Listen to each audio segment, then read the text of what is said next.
بابا جی فرماتے ہیں کہ جب عشق کی بیماری لگتی ہے نا تو 3 بچوں کی ماں بھی پیاری لگتی ہے۔ ہم لڑکیوں کو تو آکسیجن کی بھی ضرورت نہیں ہوتی ہے، ہم تو تعریف سن کر بھی زندہ رہ سکتی ہیں۔ گھر والوں کو لطیفہ سناؤ تو ہنسنے کے بجائے کہتے ہیں کہ بس یہی آتا ہے تمہیں۔ شادی کے بعد زندگی برباد ہو جاتی ہے، ایسا بول کر کواروں کو ڈرانے والوں کا بھی جہنم میں نا الگ ہی مقام ہوگا۔ اس دن سے ڈرو جب تم سکون سے کھانا کھانے بیٹھو گی اور تمہاری اولاد تمہیں آواز لگا کے کہے گی کہ اماں پوٹی آئیے۔ گرین ٹی سے آپ کا وزن تب کم ہوگا جب آپ خود پہاڑ پر اس کے پتے توڑنے جائیں گے، باقی سب وہم ہے بہنوں اور بھائیوں۔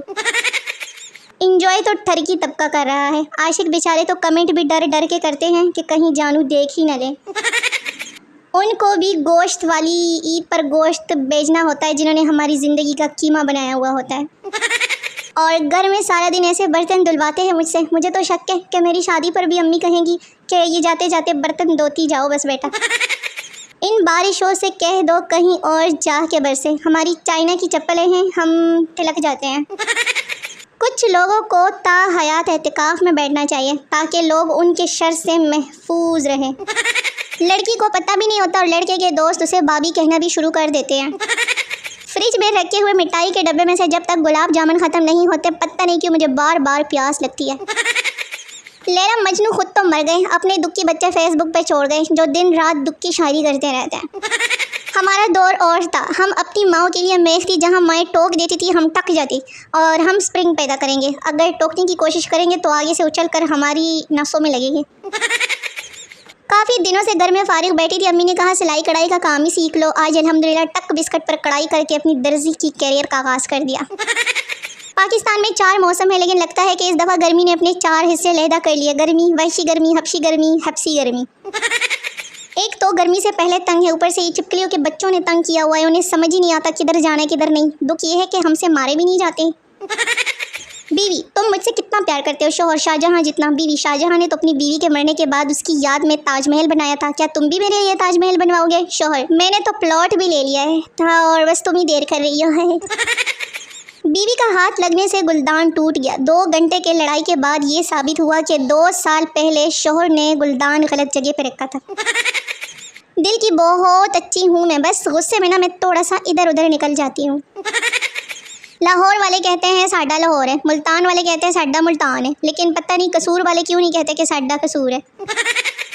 کیا مشورہ دیتے ہیں کہ ان چپلوں کی مرمت کرواؤں گے نہیں؟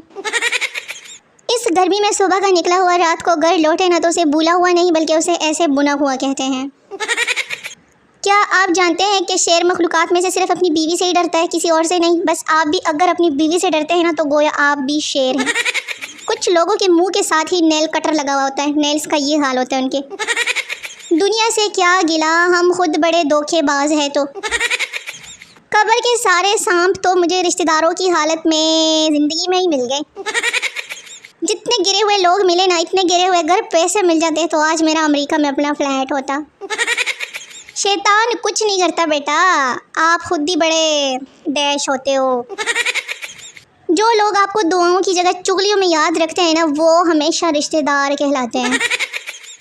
پاکستان میں 3 چیزیں بیکار ہے، سیٹ بیلٹ، ٹریفک سگنلز اور آخری والی اولاد۔ بچپن میں دعا مانگتے اگر ہاتھ میں گیپ آ جاتا تھا نا تو ہمیں ڈر لگتا تھا کہ کہیں دعا لیک ہی نہ ہو جائیں۔ آنے والی نسلوں کو میرا مشورہ ہے کہ نہ آئے تو بہتر ہے، حالات بڑے خراب ہیں۔ پہلے گرمی نے ہمیں اچھی طرح سے بونا اور اب دم پہ لگا دیا، شدید حبس ہے توبہ۔ جس حساب سے پسینہ بہ رہا ہے نا، میں سوچ رہی ہوں ماتھے پہ ایک چھوٹا سا وائپر لگوا لوں۔ غریب اتنی ہوں کہ گدھا بھی نہیں خرید سکتی اور امیر اتنی ہوں کہ گھوڑے بیچ کے سوتی ہوں۔ اوئے سن، یہ جو تمہیں ہلکا ہلکا غرور ہے نا، یہ سب میری تعریفوں کا قصور ہے۔ ان لوگوں کو بلاؤ جو کہتے تھے میرا یار ہنس رہا ہے بارش کی جائے، اللہ دا واسطے اپنے یار کو ہنساؤ تاکہ اس گرمی سے تو جان چڑھے بارش ہو، نہیں تے یارا دے یار ساڑ بچ جائے۔ لوگوں کے رشتہ دار کوئی امریکہ بیٹھے ہوئے، کوئی فرانس بیٹھے اور اٹلی بیٹھے ہوئے تھے، ساڈے رشتہ دار ساڈے جوڑا وچ بیٹھے۔ میرے کام بلاول بھٹو کی طرح، اس کی اردو کی طرح بگڑے ہوئے اور میرے مسائل مریم نواز کی خوبصورتی کی طرح ختم ہی نہیں ہوتے، پھر بھی میں آصف زرداری کی طرح ڈیٹ بن کے مسکراتی رہتی ہوں۔ ہمارے ملک میں صرف میسج کرنے سے کام نہیں چلتا، کال کر کے بتانا بھی پڑتا ہے کہ میسج دیکھ کیا میسج کیا میں نے۔